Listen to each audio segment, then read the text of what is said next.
Bonjour, j'espère que vous allez bien.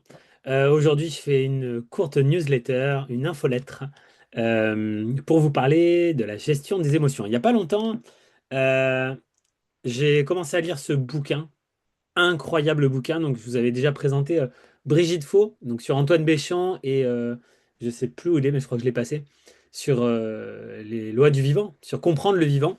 Et là, je me suis attaqué à ce bouquin, Virus Mania. Bon, il y a 500 pages, j'en suis 40 pages. Il y a beaucoup de choses. Je vous invite vraiment à lire. C'est un super bouquin. Je pense que toutes les personnes qui sont dans la santé devraient le lire, qu'elles soient dans la santé naturelle ou pas. Ça remet plein de choses en cause.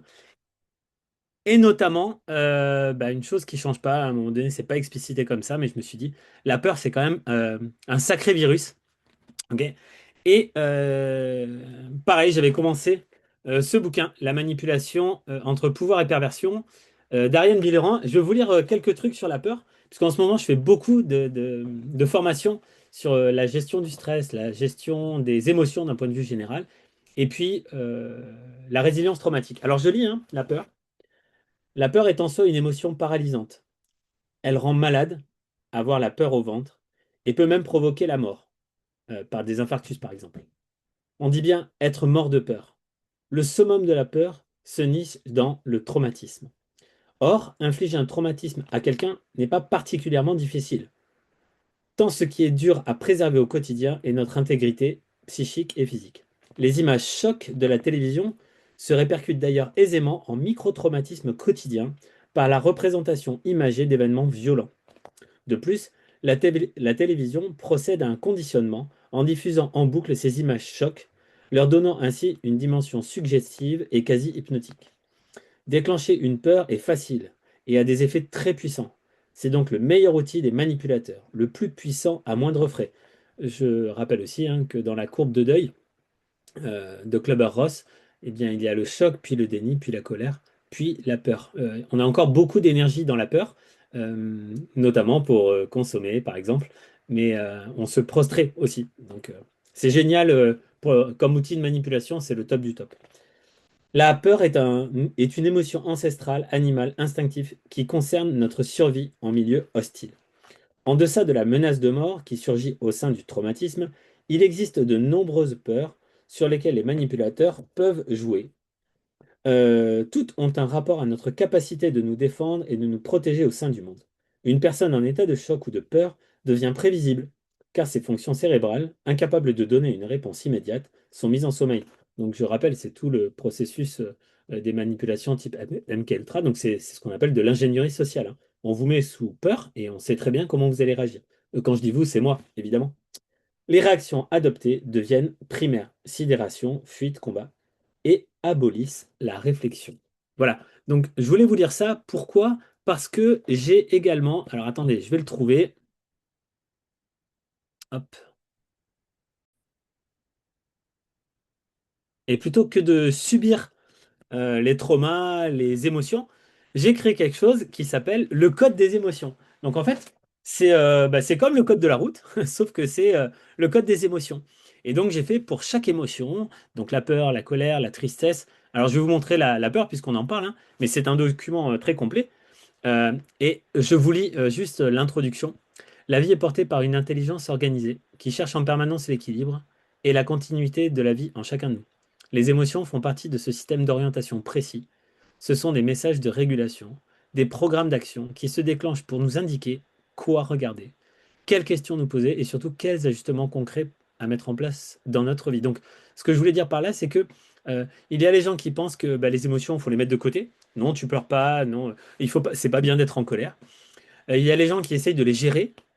Et puis, il y a ceux qui essayent de les gérer en se rappelant qu'en fait, l'énergie de vie est intelligente.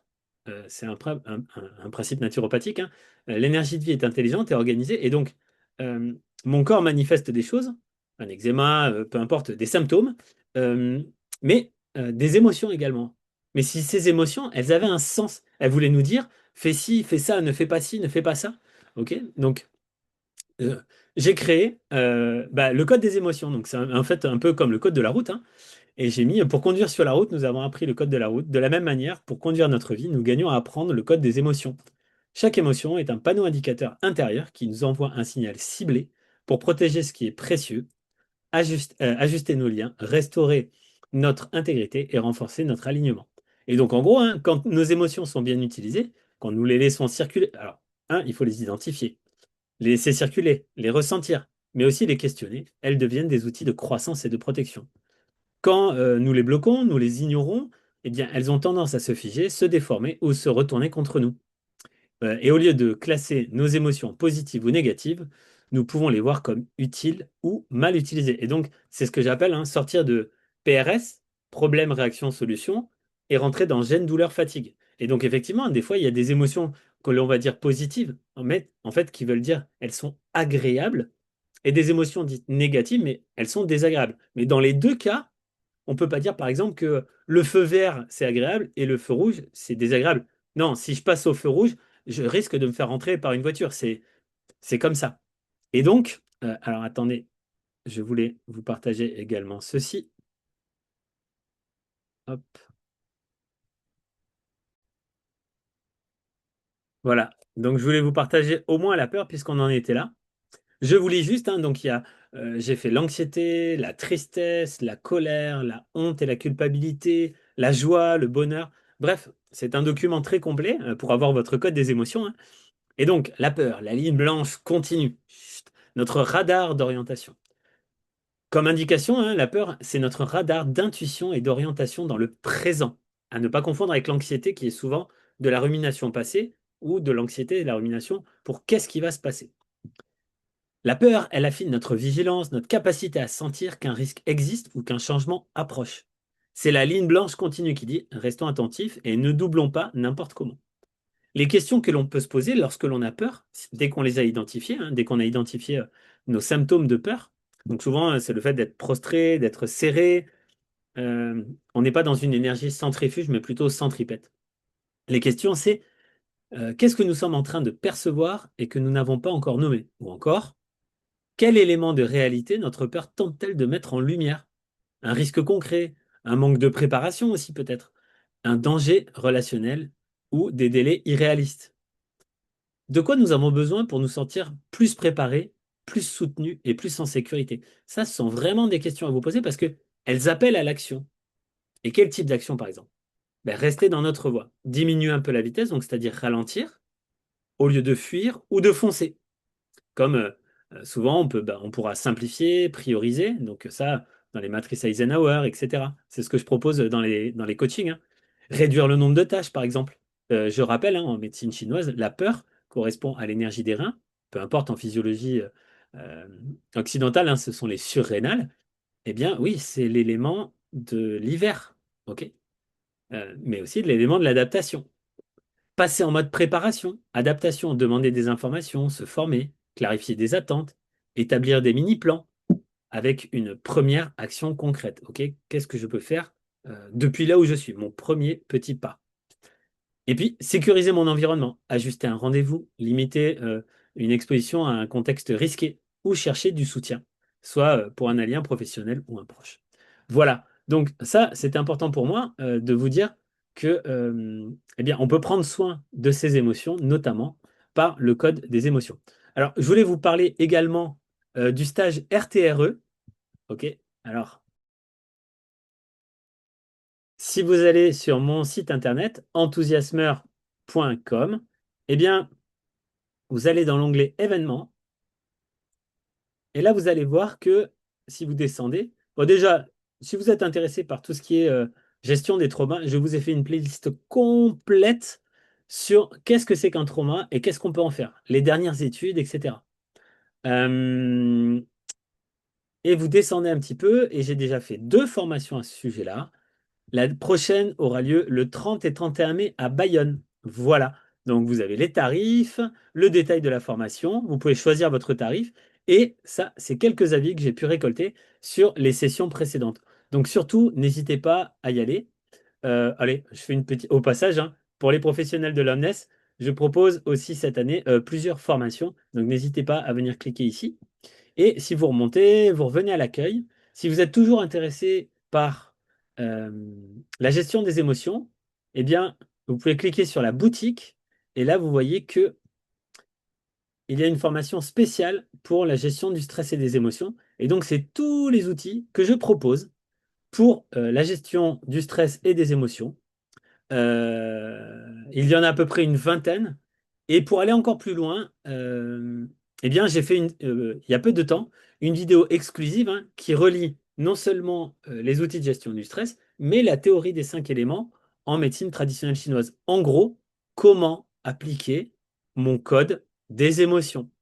Et je tiens à rappeler aussi que pour tous ceux qui vont s'inscrire à la formation à Bayonne RTRE le 30 et 31 mai, eh bien, j'offre ce code des émotions. Voilà, vous le recevrez par email au moment de votre inscription.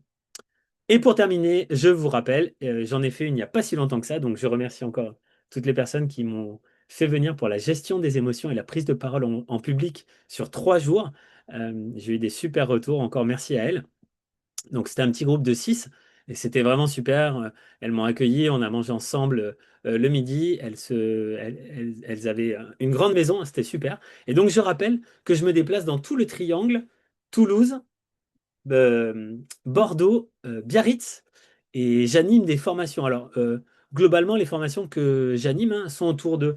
alors, il y a la CNV, la communication non violente, donc gestion de notre communication, gestion des conflits, notamment par quelque chose que j'ai créé, pareil, comme le code des émotions. J'ai créé les accros de la CNV, c'est-à-dire comment apprendre la communication non violente par des acronymes faciles à retenir et faciles à mettre en place.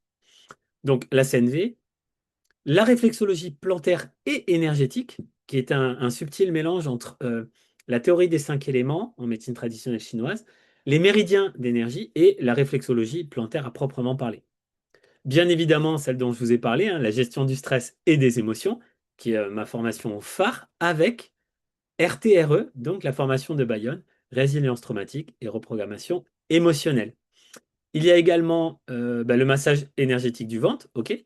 Dans la libération. Alors, quand on dit du ventre, hein, on comprend également les poumons et le cœur. Donc, en fait, c'est plutôt le massage énergétique des organes internes, notamment pour la libération des centres émotionnels. Et puis, deux autres formations grand public. Les techniques respiratoires taoïstes. Donc, j'ai compilé 25 techniques respiratoires taoïstes pour développer votre champ énergétique. Et puis, les techniques respiratoires de santé naturopathique.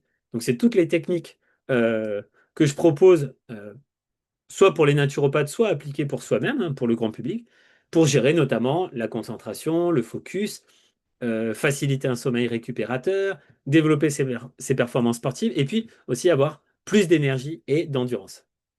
La dernière que je propose, c'est souvent pour les clubs de dirigeants ou dans les entreprises, même si vous êtes intéressé et que vous avez une petite entreprise, c'est biomimétisme et gouvernance ou comment s'inspirer d'un corps humain pour mieux piloter son organisation. Voilà. Je vous remercie. Je vous souhaite un bon mois d'avril. C'est le moment des semis, donc j'espère que vous y allez. Moi, je vais y aller là. D'ailleurs, je crois qu'il fait très froid ce week-end, donc je vais les rentrer parce qu'elles étaient dehors dans une petite serre. Et ben, je vous rappelle notamment en conclusion que les émotions sont nos alliés, ce sont des super panneaux indicateurs qu'il faut apprendre à identifier et à écouter. Et je vous propose de nous retrouver eh bien, le 30 et 31 mai à Bayonne. Et puis sinon, bah, écoutez, prenez soin de vous et à très bientôt. Salut!